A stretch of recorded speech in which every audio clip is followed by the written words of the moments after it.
സംസ്ഥാനത്ത് തെരഞ്ഞെടുപ്പിന് ഇനി 5 ദിവസം കൂടിയേ ബാക്കിയുള്ളൂ. വോട്ട് ഉറപ്പിക്കാനുള്ള ശ്രമത്തിലാണ് എല്ലാ മുന്നണികളും. എൻഡിഎ ക്യാമ്പിന് ആവേശം പകരാൻ പ്രധാനമന്ത്രി നരേന്ദ്രമോദി ഇന്ന് വീണ്ടും കേരളത്തിലെത്തുകയാണ്. വൈകിട്ട് 5-ന് തിരുവനന്തപുരത്ത് കിള്ളിപ്പാലം മുതൽ കരമന വരെ റോഡ് ഷോ നടത്തും.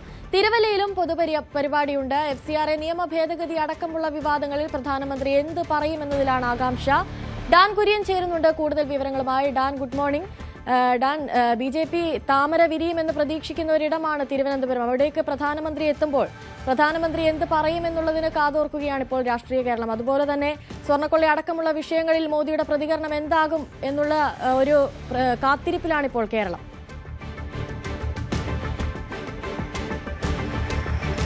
വലിയ ആവേശത്തിലാണ് തെക്കൻ കേരളത്തിലെ BJP പ്രവർത്തകർ, NDA ക്യാമ്പ്. കാരണം പ്രധാനമന്ത്രി ഒരിക്കൽ കൂടി സ്ഥാനാർത്ഥികൾക്ക് വോട്ട് തേടിക്കൊണ്ടെത്തുമ്പോൾ അതിന്റെ പ്രതിഫലനം തിരുവനന്തപുരത്ത്, പ്രത്യേകിച്ച് നേമത്തും അതോടൊപ്പം കഴക്കൂട്ടത്തും വട്ടിയൂർക്കാവിലും ഒക്കെ ഉണ്ടാകുമെന്നൊരു വിലയിരുത്തൽ BJP കേന്ദ്രങ്ങൾക്കുണ്ട്. 2:30യോടെയായിരിക്കും അദ്ദേഹം പ്രത്യേക വിമാനത്തിൽ തിരുവനന്തപുരത്ത് എത്തുക. അവിടെ നിന്ന് ഹെലികോപ്റ്റർ മാർഗം പെരുന്ന NSS കോളേജ് ഗ്രൌണ്ടിലെത്തുകയും അവിടെ നിന്ന് അദ്ദേഹം റോഡ് മാർഗം തിരുവല്ലയിലെ പൊതുപരിപാടിയിൽ പങ്കെടുക്കുകയുമാണ് ആദ്യം ചെയ്യുക. അവിടെ നിന്ന് ഏതാണ്ട് 5 മണിയോടെ തിരികെ തിരുവനന്തപുരത്തേക്ക് എത്തുന്ന തരത്തിലാണ് ക്രമീകരണങ്ങൾ. ഇവിടെ നിന്ന് 5:40-നായിരിക്കും കിള്ളിപ്പാലത്ത് നിന്ന് കരമന വരെ നീളുന്ന പ്രധാനമന്ത്രിയുടെ നേതൃത്വത്തിലുള്ള റോഡ് ഷോ നടക്കുക.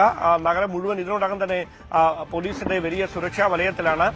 ആ മേഖലകളിലേക്ക് വാഹന ഗതാഗതത്തിനടക്കം ഉച്ച കഴിയുമ്പോൾ നിയന്ത്രണം ഏർപ്പെടുത്തിയിട്ടുമുണ്ട്. ഏതാണ്ട് 50,000 പേർ ഈ റോഡ് ഷോയുടെ ഭാഗമായി വിവിധ മണ്ഡലങ്ങളിൽ നിന്ന് പങ്കെടുക്കും എന്നാണ് BJP കേന്ദ്രങ്ങൾ വ്യക്തമാക്കുന്നത്. മറ്റ് പൊതുസമ്മേളനമായി തിരുവനന്തപുരത്ത് ക്രമീകരിച്ചിട്ടില്ല. അതേസമയം പ്രധാനമന്ത്രിക്ക് ഒപ്പം സ്ഥാനാർത്ഥികളും ഉണ്ടാകും എന്ന തരത്തിലുള്ള വിവരങ്ങളാണ് ലഭിക്കുന്നത്. എന്തായാലും വലിയ സുരക്ഷാ വലയത്തിലാണ് പത്തനംതിട്ടയും പ്രത്യേകിച്ച് തിരുവല്ലയും തിരുവനന്തപുരവും.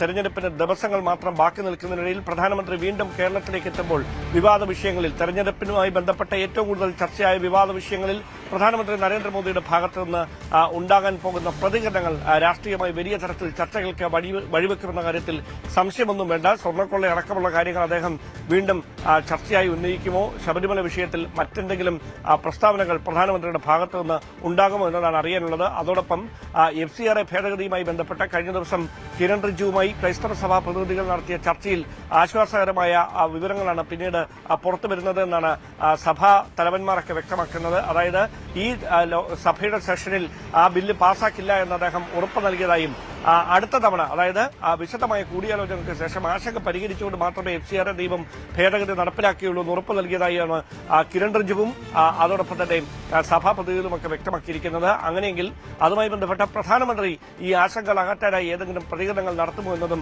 ക്രൈസ്തവ ന്യൂനപക്ഷങ്ങൾ ഒരുപോലെ ആകാംക്ഷയോടെ ഉറ്റുനോക്കുന്നുണ്ട്. എന്തായാലും വലിയ ആവേശത്തിലാണ് NDA ക്യാമ്പ്. ഉച്ചകഴിഞ്ഞ് 2:30യോടെയായിരിക്കും പ്രധാനമന്ത്രി നരേന്ദ്രമോദി തിരുവനന്തപുരത്ത് വിമാനമിറങ്ങുക. ഞാൻ അതുപോലെ തന്നെ ഇന്ന് രാഹുൽ ഗാന്ധി കൂടി കേരളത്തിലെത്തുന്ന ഒരു സാഹചര്യമുണ്ട്. അങ്ങനെ നോക്കുമ്പോൾ എന്തെങ്കിലും പുതിയ പ്രചരണ ആയുധം UDF-നെതിരെ മോദി പുറത്തെടുക്കാനുള്ള സാധ്യത കൂടി മുന്നിൽ കാണാൻ സാധിക്കുമോ?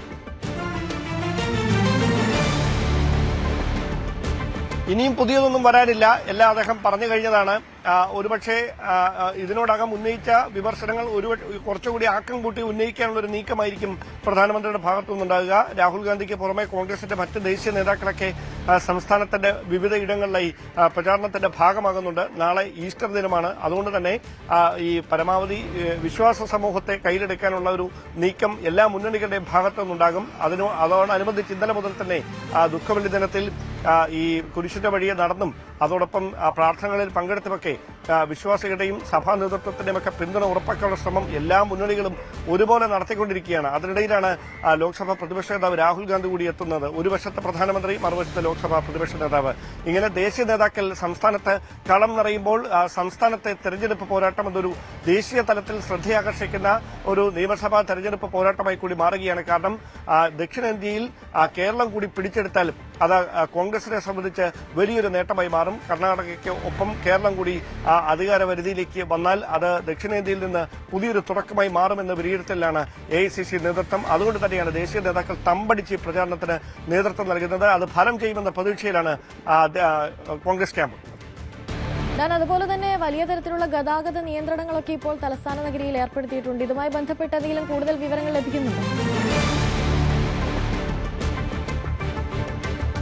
ഇപ്പോൾ ഒരു നിയന്ത്രണവുമില്ല. ഉച്ചയ്ക്ക് ശേഷം മാത്രമേ നിയന്ത്രണങ്ങൾ ആരംഭിക്കുകയുള്ളൂ.